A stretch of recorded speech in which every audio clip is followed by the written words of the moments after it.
தமிழ்நாடு முழுக்க, சென்னை முழுக்க எல்லா இடத்துலயுமே ரோடுன்றது படு மோசமா இருக்கு. ரோட் டாக்ஸ் வாங்குறாங்க. அது எந்த ஊருக்கு வாங்குறீங்க? சென்னையில நான் வண்டி ஓட்டுறேன், எங்க ரோடு நல்லா இருக்கு காமிங்க. நேத்து வந்து கோயம்பேடுல இருந்து பூந்தமல்லிக்கு போயிட்டு இருக்கு. நெற்குன்ற பக்கத்துல கிட்டத்தட்ட இவ்வளவு அடிக்க பள்ளம். எனக்கு முன்னாடி வந்து லேடி வந்து ஸ்கூட்டில போயிட்டு இருக்காங்க. நெரிசல், டிராபிக் நெரிசலா இருக்கு. பெருசா அவங்களுக்கு தெரியல, அங்க லைட் ஒழுங்கா இல்ல, வேற பள்ளத்துல விட்டுட்டாங்க. விட்டு அவங்க எகிரி குதிச்சுட்டு போறாங்க. கொஞ்சம் மிஸ் இருந்து கீழே விழுந்திருப்பாங்க. நல்ல வேலை அது ஏதோ ஒரு மாதிரி பேலன்ஸ் பண்ணி அப்படி கொண்டு போயிட்டாங்க. அவங்க நிறைய இடத்துல பேட்ச் ஒர்க் ஒழுங்கா போட்டுருக்காங்களா, அது ஒரு மேடு மாதிரி ஆக்கிறாங்க. 40-50 போகும்போது அது ஒரு மாதிரி நமக்கு பேலன்ஸ் தவற மாதிரி காமிக்குது. பள்ளம் எக்கச்சக்கமான பள்ளம், லாரி போற பாதம் தெரியுது. அதுக்கேற்ற மாதிரி ரோடு போட்டுருக்கணுமா இல்லையா? சரி, ரோடு போட்டாங்க, அதை யார் செக் பண்ணி அப்ரூவ் பண்ணது? இன்னைக்கு நேத்து இல்ல, பல வருஷமாவே அந்த ரோடு அப்படிதான் இருக்கு. ஆனா மினிஸ்டர், சிஎம் அவங்க இருக்க இடத்துல போய் பாருங்க, அந்த இடத்துல தண்ணியே நிக்காது. ரோடு அப்படியே ஸ்மூத்தா இருக்குமே. ஒரு ரோடு, அடிப்படை ரோடு ஒழுங்கா போட முடியலையே.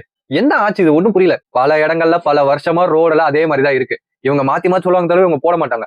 மக்கள் நம்ம தான் புரிஞ்சுக்கணும். பழகிருச்சு, ஜெயிக்கிற கட்சிக்கு ஓட்டு போடுற, இதெல்லாம் என்ன பேச்சு?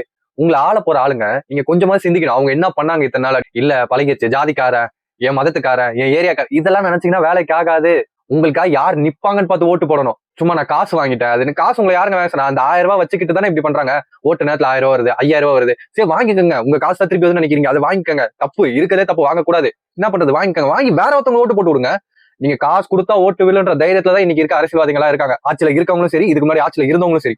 நீங்க சிந்திச்சு மாற வைக்க இங்க எதுவுமே மாற போறது இல்ல. யோசிச்சு அடுத்த முறை வாக்கு செலுத்துங்க. சுத்தி பாருங்க, நம்மளை சுத்தி என்ன நடக்குதுன்ட்டு. உங்களை ஆள போறது யாருன்னு நீங்க தான் முடிவு பண்ணணும். வெறும் வெத்து பணம் முடிவு பண்ணக்கூடாது.